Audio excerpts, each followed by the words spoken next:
दिलीप घोष ने कहा, भारत ने पहलगाम का बदला लिया, यह स्वागत योग्य है। हमले का इंतजार पूरा देश कर रहा था। দেখুন হামলা হবে অনেকদিন ধরে চলছিল। আমরাও অপেক্ষায় আছি যে এর যোগ্য জবাব কিভাবে সরকার দেয়। পাকিস্তানের লোকেরা খাওয়া ঘুম রান্না বান্না বন্ধ করে অপেক্ষা করছে কখন অ্যাটাক হবে।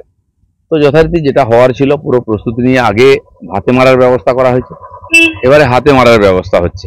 তো যেটাই আশা করেছিলাম যে টেররিস্ট ক্যাম্পকে অ্যাটাক করবে তাই করেছে। প্রাথমিক শুরু হয়েছে আর এ তো पहली झांकी है, पूरा फिल्म बाकी है ना, होगा। দেখুন যুদ্ধ তো সরকার করবে, সেনা করবে, আমাদের দেশের লোকেরা কি করবে? আমাদেরকে সেনার পিছনে দাঁড়াতে হবে, সরকারের পিছনে দাঁড়াতে হবে, পুরো দেশ এক এই লড়াই করতে হবে, তাতে সেনার মনোবল বাড়বে। এবং যুদ্ধ কোথায় কখন হবে কোন স্তরে কেউ জানে না, তার জন্য আমাদের নাগরিকদের সুরক্ষা দিতে হবে, সম্পত্তির সুরক্ষা দিতে হবে, সেজন্য তাদেরকে জাগ্রত করতে হবে। এটা সেই প্রসেসে সরকার এগোচ্ছে, সমস্ত দেশে হয় এটা।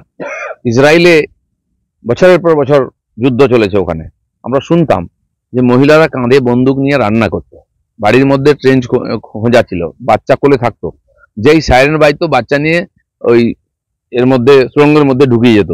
এটা তাদের লাইফস্টাইল হয়ে গেছে। আমাদের দেশও একাধিকবার লড়াই করেছে, সেনা করেছে, সেনার সঙ্গে নেতারাও থাকেনি, সেনা লাহোর জিতে নিয়েছে, আমাদের নেতারা টেবিলে ফেরত দিয়ে দিই। আজ সেটা হবে না। সেনা, নাগরিক, নেতা, মন্ত্রী, সরকার সব এক হয়ে লড়াই করতে হবে, কারণ এই সংকটের একবার শেষ করতে হবে। खबर स्पष्टता के साथ जानने के लिए बने रहिए स्पष्टता न्यूज चैनल पर और स्पष्टता न्यूज चैनल को लाइक, कमेंट और सब्सक्राइब